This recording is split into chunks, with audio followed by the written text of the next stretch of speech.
નમસ્કાર, આપ જોઈ રહ્યા છો નેશન પ્લસ ન્યૂઝ. હું છું આપની સાથે હેતલ ભગત. વડોદરામાં સુખધામ હવેલી ખાતે પાઠશાળાના બાળકોનો મટકી ફોડ નંદ મહોત્સવ કાર્યક્રમ યોજાયો હતો, જેમાં પૂજ્ય સિદ્ધાંત કુમારજી મહોદય ઉપસ્થિત રહ્યા હતા. વડોદરામાં સુખધામ હવેલીની પાઠશાળાના ભૂલકાઓ દ્વારા નંદ મહોત્સવ અને મટકી ફોડનો ભક્તિસભર રંગારંગ કાર્યક્રમ યોજાયો હતો.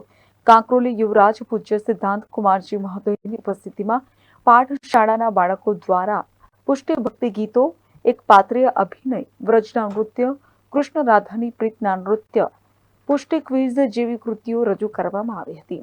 પૂજ્ય સિદ્ધાંત કુમારજી મહોદયના કરકમલો દ્વારા પ્રભુ શ્રી દ્વારકાધીશની આરતી ઉતારવામાં આવી હતી અને શ્રીજીને સોનેરી પારણામાં ઝુલાવવામાં આવ્યા હતા. મટકી ફોડીને વૈષ્ણવો વ્રજ ભક્તો બન્યા હતા. પૂજ્ય સિદ્ધાંત કુમારજી મહોદયે વચનામૃત દ્વારા જણાવ્યું કે બાળકથી કડી છે, ત્યારે બાળકોને સુખધામ પાઠશાળાના જે શિક્ષકો જ્ઞાન આપી રહ્યા છે તે ખરેખર ધન્યવાદને પાત્ર છે. ખૂબ જ આનંદનો અવસર છે સુખધામ હવેલીમાં આજે. અહીંની વર્ષોથી ચાલતી પાઠશાળા જે છે એનું આજે મટકી ફોડ કાર્યક્રમનું આયોજન થયું હતું.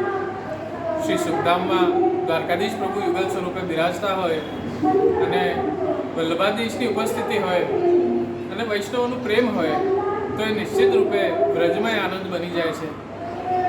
અને આ સુનહેરું અવસર એટલે કે જન્માષ્ટમીથી રાધાષ્ટમીના વચ્ચે અને એ બી ચંદ્રાવલીજીના ઉત્સવના દિવસે આટલું સરસ એક આયોજન થયું છે.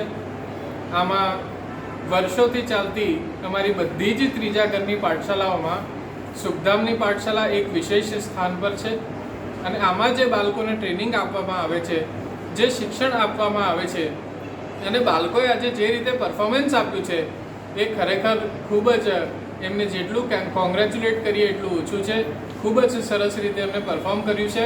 હું એવી જ ઈચ્છા રાખું છું કે આ વૈષ્ણવ, ગુરુ અને હરિ વચ્ચેનો જે પ્રેમ છે એવી જ રીતે વધતો રહે અને આપણી સંસ્કૃતિનું શિક્ષણ એ નવી પેઢીને, યુવા પેઢીને આપણે આપતા રહીએ અને આગળથી આગળ દેશ વિદેશમાં એનો પ્રચાર પ્રસાર કરે. ધન્યવાદ. Bureau report, nation plus news, Vadodara. સમાચારોના સતત અપડેટ મેળવવા માટે અમારી નેશન પ્લસ ન્યૂઝની યુટ્યુબ ચેનલને સબસ્ક્રાઇબ કરો, બેલ આઇકન દબાવો અને જોડાયેલા રહો ફેસબુક, ઇન્સ્ટાગ્રામ અને ટ્વિટર પર.